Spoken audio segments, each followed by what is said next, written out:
felizes demais. Estou muito feliz de poder estar aqui com os irmãos e ver tudo aquilo que Deus tem feito na vida dessa igreja.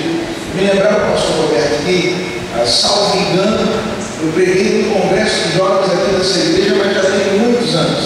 Talvez, eu acho que nem pastor era ainda, ele era seminarista, num congresso de jovens, talvez aí aos 16, 17 anos atrás.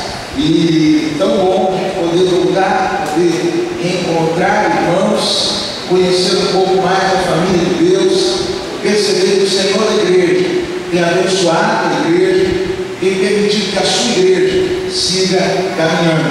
Amém, irmãos? Abra sua Bíblia comigo em Filipenses capítulo 4.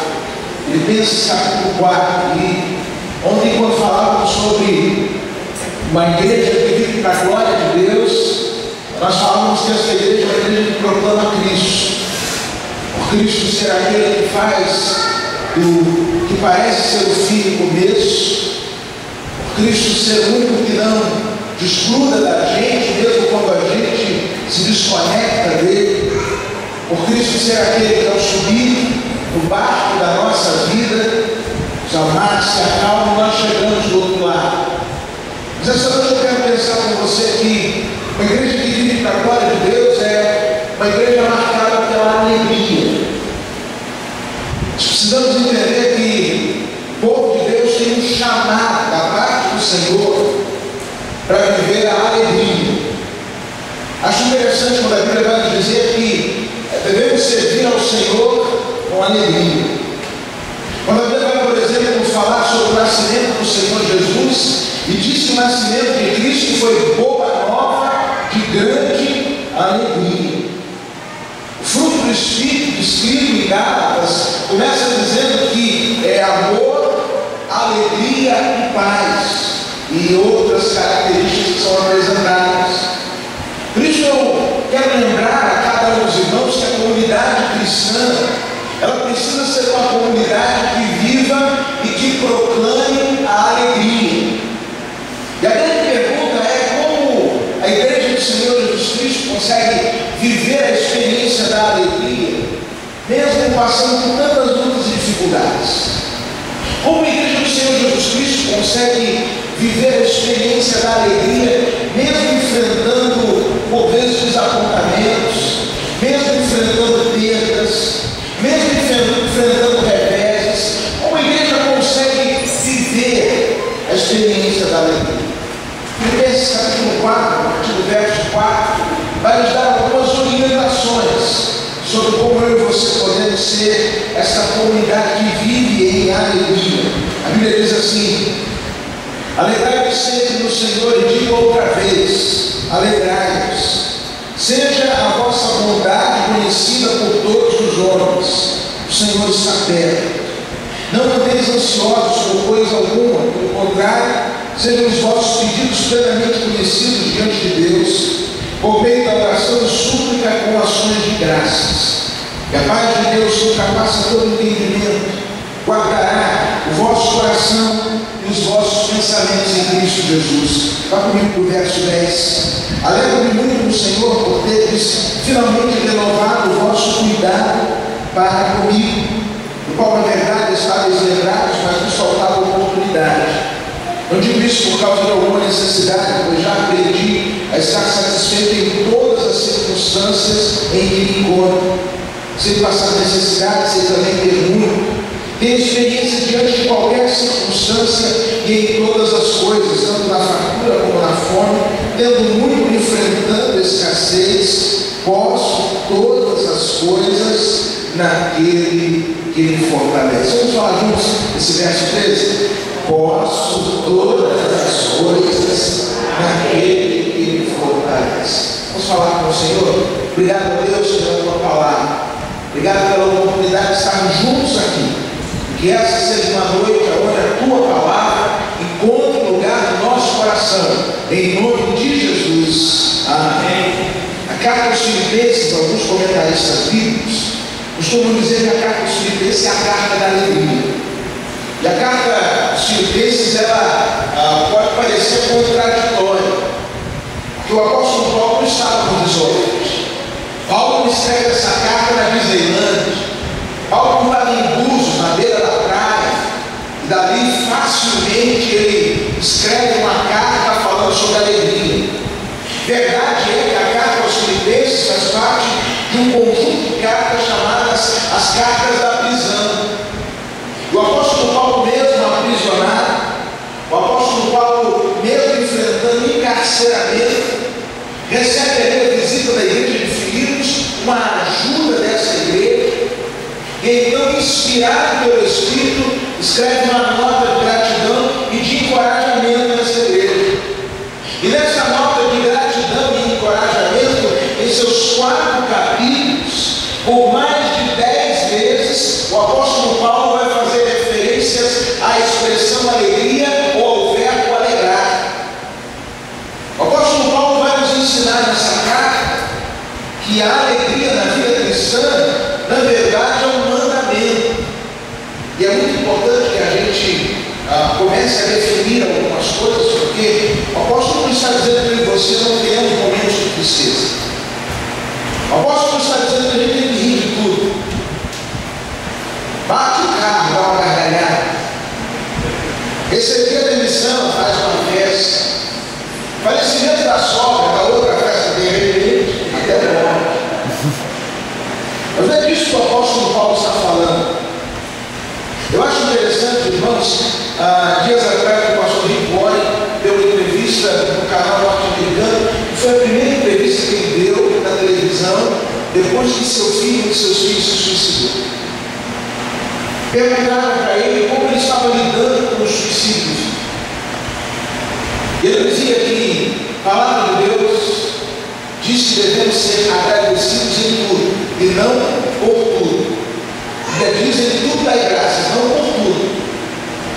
Pela palavra de Deus, não é que você dá uma topada e diz assim: Senhor, muito obrigado por essa pedra maravilhosa aqui. Isso foi o meu bebê, vou na farmácia, vou abençoar o dono da farmácia, vou comprar um bandeiro, um metiolado. Que coisa maravilhosa, não é isso. Não é dar graças por tudo, mas em tudo. E agora vai dizer que o remédio para não se amargurar é conseguir ter um coração agradecido a Deus em todas as situações. Esse coração é fruto da convicção de que Deus está no controle de tudo, que Deus vai fazer com que tudo coopere para o meu bem. Viver uma vida marcada pela alegria, irmãos, vai ficar rico o tempo todo. Não é necessariamente uma vida de euforia. Não é uma vida onde eu vivo mostrando os dentes em todo o tempo, em qualquer circunstância. Mas é aquela vida onde eu sei que mesmo nas noites escuras da minha vida, há um Deus que cuida de mim, e isso me basta. E para que nós possamos viver essa alegria que é mandamento, nós precisamos aprender algumas coisas que o apóstolo Paulo nos ensina nesse texto. E a primeira coisa que ele ensina, que me chama muito a atenção, está em verso número 5. Quando ele diz assim: seja a vossa bondade, em outras versões, a vossa equidade, em outras, a vossa mansidão, conhecida por todos os homens, perto está o Senhor. A primeira coisa que a gente precisa aprender, que a gente precisa aprender a cultivar um coração sereno, que é fruto da certeza da ação de Deus. O apóstolo Paulo vai dizer: seja a moderação de vocês conhecida por todos os homens. O apóstolo Paulo estava falando algo muito interessante para os cristãos daquela época. Cristãos estavam sendo mortos, cristãos estavam sendo destituídos dos seus bens, gente sendo lançada às feras, gente sendo aprisionada. Quando a gente começa a ser pressionado, uma das primeiras coisas que a gente perde é o equilíbrio. Deixa eu dar um exemplo muito simples. Imagine que nós, aqui nessa noite festiva e alegre, entrassem aqui 6 baratas voadoras, 2 para cada fileira de voadores. Não consegue imaginar? Pastor Roberto, me ajuda. Irmão, alguma vez foi informado que barata tem veneno? irmão que é pastor, alguma vez já fez enterro de uma pessoa que morreu assassinada por uma barraca? Está lá no atestado de óbito, causa mortes, baraticídio. A barata veio, deu mata leão no cara e o cara morreu. Barata não tem dente, barata não mata, mas aquele bicho gera um desespero no ser humano que a pessoa tem um momento de loucura. Alguns estudiosos vão dizer que existem momentos em que as emoções sequestram a nossa razão. E a gente começa então a agir como louco. A gente começa então a ter reações que, se alguém filmasse e mostrasse para ele, depois ele dizia assim: não sou eu. Gente, que vergonha, como é que eu fiz aquilo? Gente, eu não acredito. Gente, como é que vocês deixaram eu pagar esse mim? E quando a coisa aperta, por vezes nós perdemos o equilíbrio. O apóstolo Paulo sabia que aquela igreja era uma igreja que vivia sob pressão, que vivia em tempos de dificuldades, vivia em tempos de opressão. Ele diz o seguinte: olha, nesse tempo de pressão, de opressão, de dificuldades, o segredo para manter a alegria, o segredo para que o nosso equilíbrio seja conhecido por todos os homens, é sabermos em todo tempo que perto está o Senhor. John Stott vai dizer em um dos seus livros sobre essa expressão perto está o Senhor. Ela tinha pelo menos dois sentidos para os cristãos daquele primeiro século. Primeiro, nos fazia lembrar da volta iminente do Senhor Jesus. Mas o segundo sentido, Deus pode crer que esse seja o sentido que Paulo queria aplicar aqui neste texto, é que essa palavra era uma palavra de esperança. Era uma palavra onde eles entendiam da seguinte maneira: olha, perto está o Senhor, ou em outras palavras, o socorro do Senhor, a ação do Senhor, o milagre do Senhor, a intervenção do Senhor está chegando. Perto está o Senhor. As coisas estão desse jeito, mas não vão ficar para sempre assim não. O problema, a dor é grande hoje, mas não vai doer para sempre não. A coisa está de ponta cabeça no dia de hoje, mas um dia elas vão se acertar, porque perto está o Senhor. Amado irmão, amada irmã, você precisa olhar para os desordens da sua vida e que não aceita. Você precisa olhar para as noites escuras da sua vida, os problemas da sua família, para as dificuldades do seu casamento, dificuldades na criação de filhos, dificuldades financeiras. E creia em todo tempo que perto está o Senhor. O socorro de Deus há de se manifestar. Amém? Amém. A Bíblia diz que o choro pode durar para todos, mas a alegria vem pela manhã. A palavra de Deus nos ensina que aquele que sai para semear, andando, por vezes chorando, voltará sem dúvida com alegria, trazendo consigo seus molhos, trazendo consigo o resultado da sua colheita, porque perto está o Senhor. O Senhor nosso Deus, irmãos, Ele é poderoso para mudar toda qualquer situação. Eu li algum tempo atrás a história de um fazendeiro. Ele estava no época de uma grande seca, quase perdendo toda a sua plantação. Ele não pega um tonel de água, sai caminhando pela sua fazenda, olhando cada pé da sua plantação, a fim de não perder o esforço, a safra do ano inteiro. Ele faz aquilo por alguns dias. Quando ele termina o seu trabalho é exaustivo. Ele se senta no sofá em casa, se larga no sofá, cansado, arrebentado. Quando ele está sentado no sofá e ouve um barulho de trovão, percebe que o céu começa a se escurecer, uma chuva torrencial cai. Ele então corre para o quintal, abre os braços e fica ali recebendo aquela chuva. A sua esposa ouviu olhar e diz assim: coitado do meu marido, trabalhou tanto, agora choveu, deve estar frustrado, deve estar maluco. Lutou do jeitinho do mundo, ela chega na verdade e fala assim: amor, sai daí, vem pra cá, sai da chuva, você vai pegar uma pneumonia. Ele diz assim: meu amor, deixa eu ficar um pouquinho mais aqui. O que eu estou vendo, aquilo que eu levo tanto tempo para fazer, ele ainda faço tão mal feito. E que Deus faz tão bem e tão rápido. Perto está o Senhor.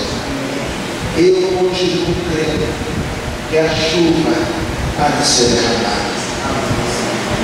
Sobre olha para esse texto, irmãos, a gente mantém a vida de alegria quando a gente troca a vida de ansiedade pela vida de oração.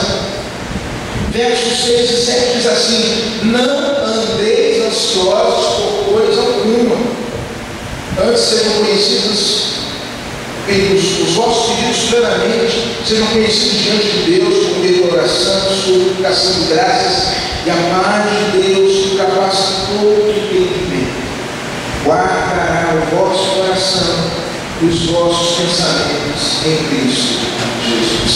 Não andeis ansiosos. Será que dá para a gente não viver ansioso por isso? Às vezes, irmãos, coisa simples. Vir para a igreja gera ansiedade. Que roupa! Que roupa!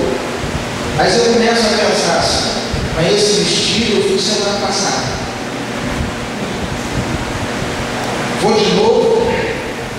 Tem um irmão na igreja que falou para você: pastor, eu não tenho problema de roupa de roupa. Eu descobri olhando no meu Facebook esses dias. Teve aqui na igreja 5 casamentos.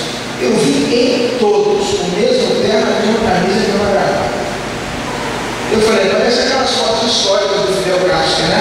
Fidel Castro era sempre com a roupa. Mas tem gente que sofre de roupa. Tem gente que vai dormir pensando assim: se amanhã fizer aquele calorão que eu estava fazendo semana passada, se chover, qual o caminho que eu vou? Vou pela rua de baixo ou pela rua de cima? Ficamos, por vezes, antecipando problemas. Eu quero dizer para você que até certo ponto a ansiedade faz parte da vida. Mas quando Paulo vai dizer não andeis ansiosos, ele está dizendo assim: cuidado quando a ansiedade domina o seu coração, quando ela dirige a sua história, quando a ansiedade se assenta no banco do motorista e começa a conduzir. E é tão interessante a ideia de ansiedade, a palavra que é usada no Novo Testamento para ansiedade, é uma palavra que pode ser traduzida como corte, como cisão, como ruptura. É aquele coração partido, onde você fica assim: eu creio que a porta vai se abrir, mas ela não. Eu creio que a porta vem, mas ela não vem. Eu creio que vai dar tudo certo, mas se não der. E você fica então naquela tentativa de querer controlar, você não pode controlar. Talvez, irmãos, vivamos numa época marcada pela ansiedade, porque nós queremos controlar tudo. Eu não sei como para você, eu sou uma pessoa absurdamente controladora. Tenho orado ao Senhor e pedido para Deus tratar isso. O que eu mais questionava em vidas que eu tive, de pastor controlador, que pode saber de tudo, eu descobri que eu sou muito controlador. E todo controlador sofre com isso. Tem que saber de tudo, tem que ter controle de tudo, principalmente quem não pode controlar. Quando que a gente foi fazer lá na igreja dos anos atrás, acho que 2 anos atrás, o dia da família aqui em Maceió, nosso aniversário em maio. E a gente sempre faz um passeio. O pessoal lá em Maceió gosta de matar a coração. Acho que aqui nós Chairã também isso. A gente anuncia um passeio por 6 meses. Hoje chegando no domingo anterior, tem 3 ensinos. Eu sei que aqui esse negócio não acontece, né? 3 meses antes já tem fila de espera, porque todo mundo já se inscreveu, e não só se inscreveu, já pagou. Mas se não olhem por mim, meu ministério é muito ar. Vocês não sabem o que eu passo, o que eu vou lá, é diferente da medicina. Semana do passeio, domingo, ônibus para, cita lugar. E assim, menina que estava na organização falou assim: pastor, tem 15 inscritos. Sabe o que eu falei?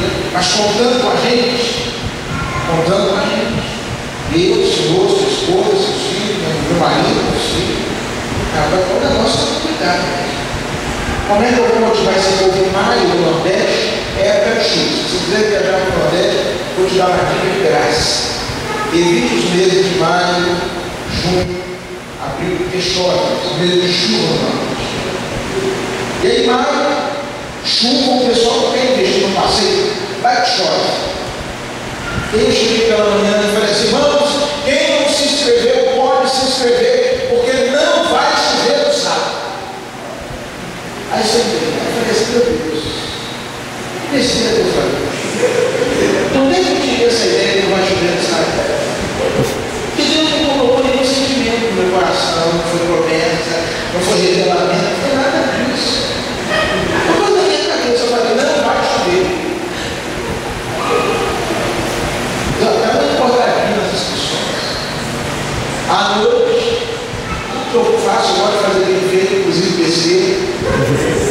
Ou eu procuro de novo, abra a boca, para você que não se inscreveu por falta de fé.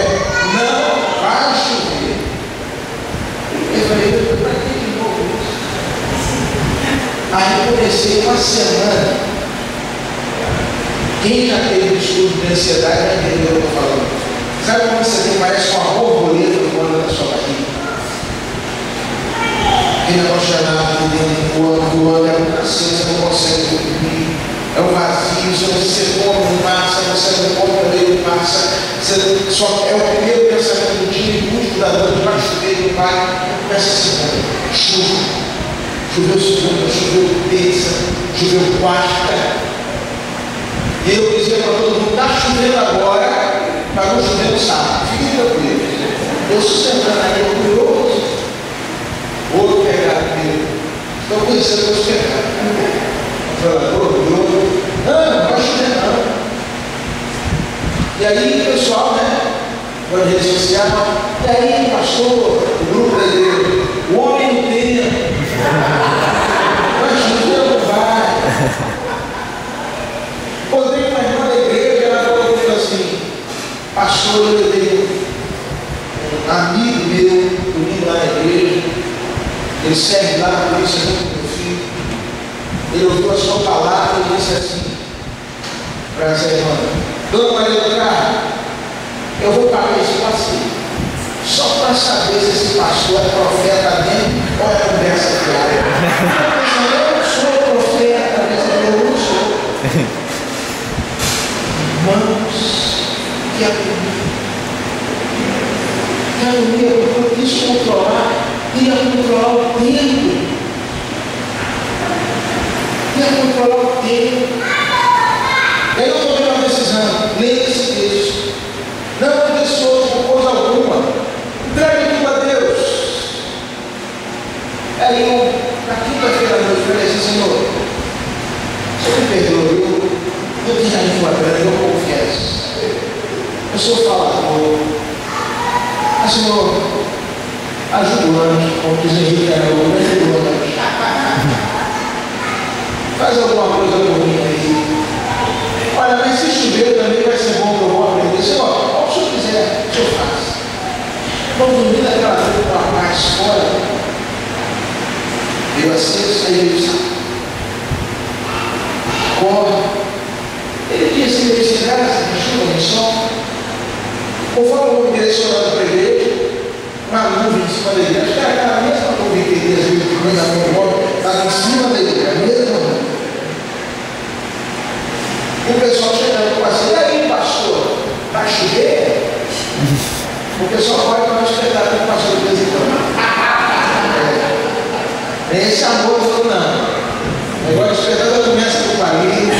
Quando a espetáculo está bom, espeta, alfinete, muito vai para canivete, facão. O pessoal pode fazer um espetáculo de reverendo de vez em quando. E aí, pastor, vai chover? Sei, Deus é que sabe. O Senhor. Ele já se arrumando, começou a chuviscar, eu disse, estou chovendo aqui. Passeia aqui, passeia lá. Vai passear em Maceió? Ele não Maceió. Aonde a gente vai continuar no tranquilo. Então, a misericórdia de Deus que se renova a cada manhã, aquele dia não choveu.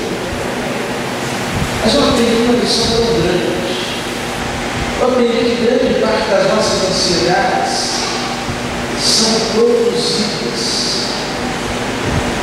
por cada um de nós pela nossa absurda tentativa de controlar. Gosto muito da história de Jó. Eu gosto de Jó não só como exemplo de servo, como exemplo de paciência, mas como exemplo de pai.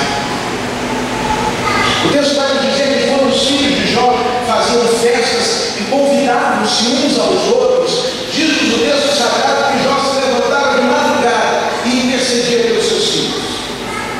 Eu aprendo com Jó, irmãos, que há um momento da nossa vida em que os nossos filhos estarão longe dos nossos olhos. Mas mesmo quando estiverem longe dos nossos olhos, eles continuarão debaixo do olhar protetor do Senhor nosso Deus. E o melhor que a gente tem que fazer é entregar. O apóstolo diz, não fica ansioso não, mas entregue tudo pela oração, súplica e ação de graças.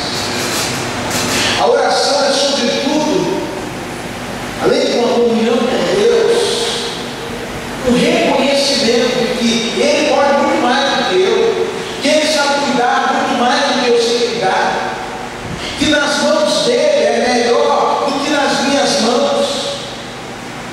E então o apóstolo vai dizer o seguinte: não fiquem ansiosos, entreguem tudo ao Pai.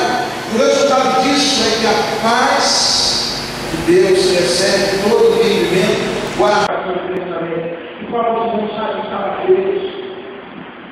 E a ideia que Paulo usa aqui, o arcado original, pode ser traduzida pela expressão por sentinela. A paz de Deus se foi como sentinela.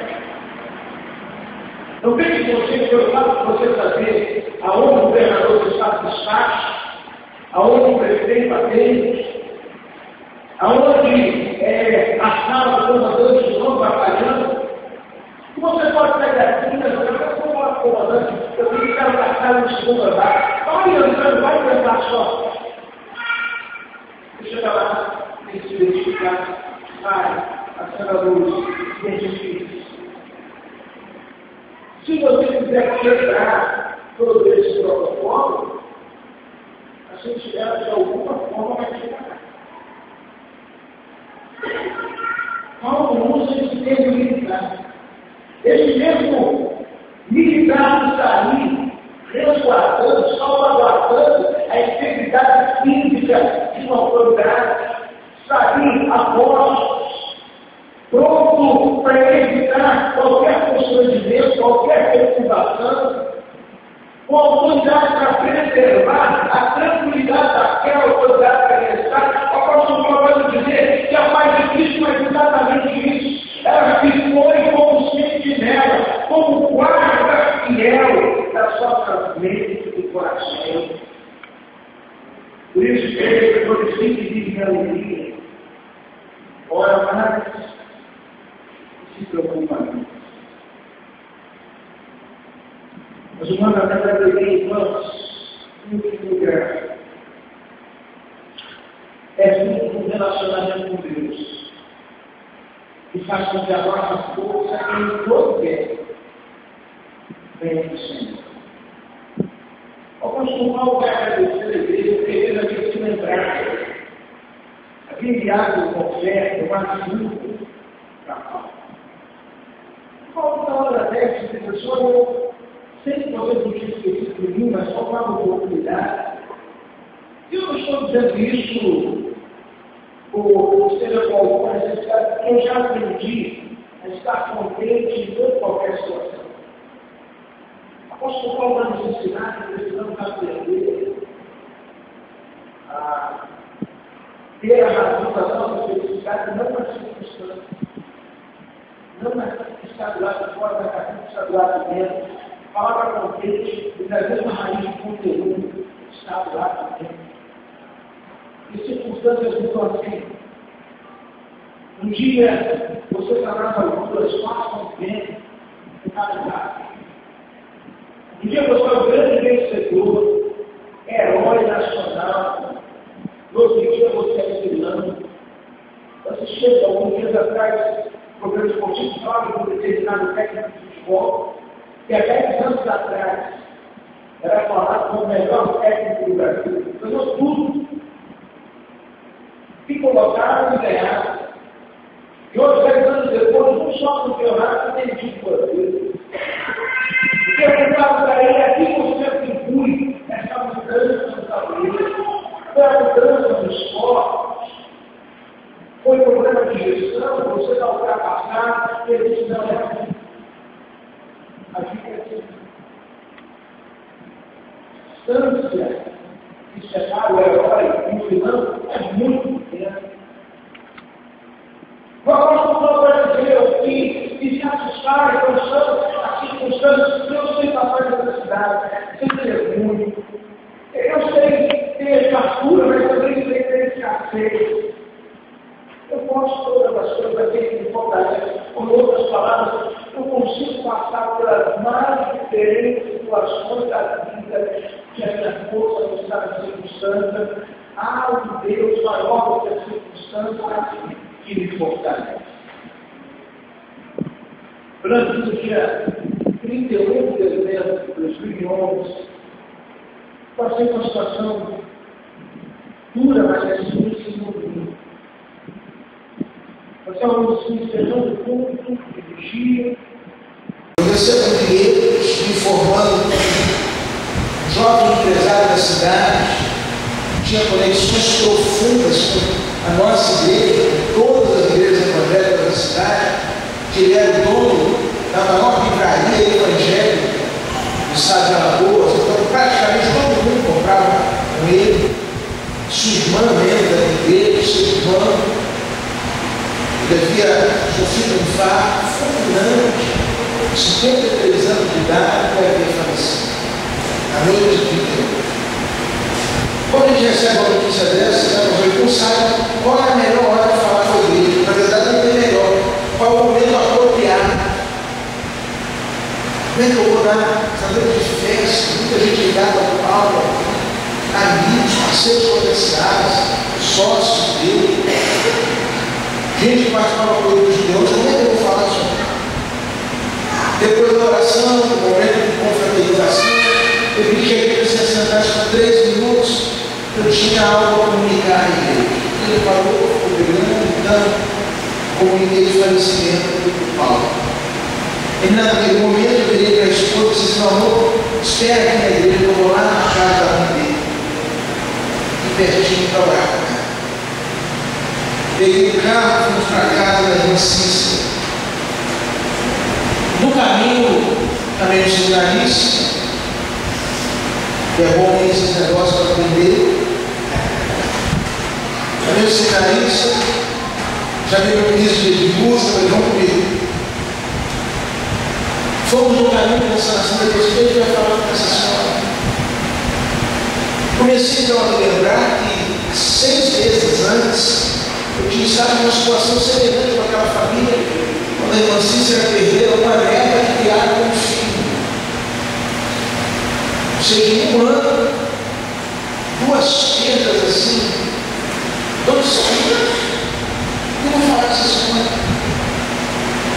Me lembrava de uma fala que eu ouvi certa vez de um religioso que estava oficiando um culto, uma cerimônia fúnebre, quando o jovem acabara de falecer. Ele virava para mim e dizia assim: eu não tenho palavras para você, porque quando uma mulher perde o pai, ela é órfã, quando perde o marido, é viúva, mas quando perde o filho, não tem uma palavra que encaixe essa mulher. Eu lembrando disso, falando, o que eu vou falar dessa senhora? Eu era pastor, você pastor, para um desespero da gente. Eu fui orando, não deu para orar, porque a casa aberta da igreja. tarde, ela sentadinha na cadeira de rodas, segurei na mão dela, e fiquei ali talvez uns 5 minutos sem nada falar. Depois você segurou assim, isso aí, minha irmã, eu vim aqui para lhe dar uma força e orar com a senhora. Fiz uma oração. Quando eu acabei de orar, eu ia soltando a mão dela, ela segurou minha mão e falou: agora eu quero orar com a senhora. Segurou minha mão firme e disse assim: meu Deus. Tem gente que quando fala meu Deus, tem gente que quando ora, parece que a sala fica cheia da presença de Deus. Você esfaiafar, você vira o teu início, cara. Ela simplesmente disse: meu Deus. Foi um negócio assim que eu não sei explicar. Eu comecei a dizer: o Senhor é fiel, o Senhor sabe. Começou a agradecer ao Senhor pelos 53 anos que Deus dera a seu filho, pelas oportunidades de viver com ele. Falou: Senhor, o Senhor vai ver esse vestido bonito que eu estou aqui. Foi ele que me deu. Esse anel aqui ele me deu. Eu me arrumei todinho para ele vir buscar para a gente sair para jogar. Mas ele não está cedo com o Senhor. Está muito melhor que ela. Agora eu quero te agradecer por esse pastor. Uma oração assim tocante. Agora eu quero te agradecer por esse pastor que está aqui. Tão novinho, tão bem intencionado. Mas meu Deus, ele não sabe de nada. Eu falei assim: André, vai o perdoou. Saiu do jeito. Ele estava fora, Jesus. Totalmente fora. E aí eu, cada hora que a gente vai falar amém, né? Eu dando oração, amém, eu vou falar, não. Ele está por fora. Aí abriu o olho, orando, vigiando. Ela falou um negócio assim: olha que negócio fantástico. Ele pensa que veio aqui para me dar uma força. Mas nem ele, nem a igreja dele, nem pastor nenhum, grupo nenhum, pode me dar força. Porque a minha força não vem dos homens, a minha força vem do Senhor. Quando ela acabou de orar, eu olhei no coração desse ramo e eu não sei. Aquela mulher passando pelo momento, talvez, de maior dor da sua vida, mas firme, que a sua força é do Senhor. Minha sincera oração, que a força dessa comunidade de fé, em todo o tempo, não venha do pastor, não venha dos líderes, mas em todo o tempo que a força dessa comunidade venha sempre do Senhor. Amém? Quero orar com você. É possível que você esteja aqui nessa noite e esteja sendo assaltada a sua vida. Pastor, eu não consigo viver a realidade dessa alegria que o Senhor acabou de falar. Eu não consigo celebrar essa alegria. Vendo um momento de profunda tristeza, eu triste. Eu volto a dizer, tem um momento de tristeza, um momento que a gente fica com a crista abaixo. Mas eu costumo dizer que a alegria na vida do cristão é como se fosse trajetória. Sabe, rota?